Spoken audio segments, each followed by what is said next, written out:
আজকে আমি তোমাদের মুসুরির ডাল দিয়ে একটা রেসিপি শেয়ার করব, যেটা ভাতের সাথে ভালো লাগে, কিন্তু বেশি ভালো লাগে রুটি, পরোটা, লুচির সাথে।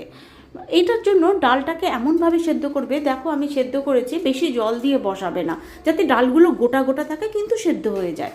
অল্প জল দিয়েই প্রথমে বসাবে, দরকার হলে গরম জল করে পরে অ্যাড করে দেবে। ডালটাকে সেদ্ধ করে রেখে দিলাম। এবার তেল নিয়ে তাতে রসুন কুচি দেবো, বেশ বেশি করে দেবো। রসুনের গন্ধটা এতে সব থেকে বেশি ভালো লাগে।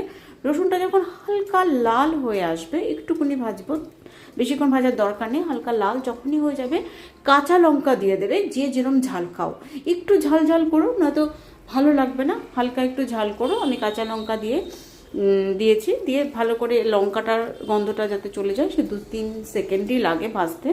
ভেজে নিয়ে পেঁয়াজ কুচি দেবে। পেঁয়াজ কুচি মানে হাফ পেঁয়াজ কুচি আমি এখানে ব্যবহার করেছি, একটা পেঁয়াজের, মাঝারি সাইজের পেঁয়াজের। এবার পেঁয়াজটা দিয়ে খুব ভালো করে ভাজতে হবে, যাতে পেঁয়াজের গন্ধ না থাকে। সেই পজিশন পর্যন্ত ভেজে নেবে। সত্যি কথা, যখন কিছু বাড়িতে থাকে না, টক করে করতে হয় কিছু রুটির সাথে, তো সকাল সকাল আমি এটা করে নিই। এটা সেদ্ধটা করতেই যেটুকুনি টাইম, তার মধ্যে নুন দিয়ে দেবে। হলুদটাও এখানে দিয়ে দেবো। আমি হলুদ দিতে ভুলে গেছিলাম, ডালে হলুদ দিয়েছিলাম, কিন্তু এখানে হলুদ দিতে ভুলে গেছিলাম, তো আমি পরে অ্যাড করেছি।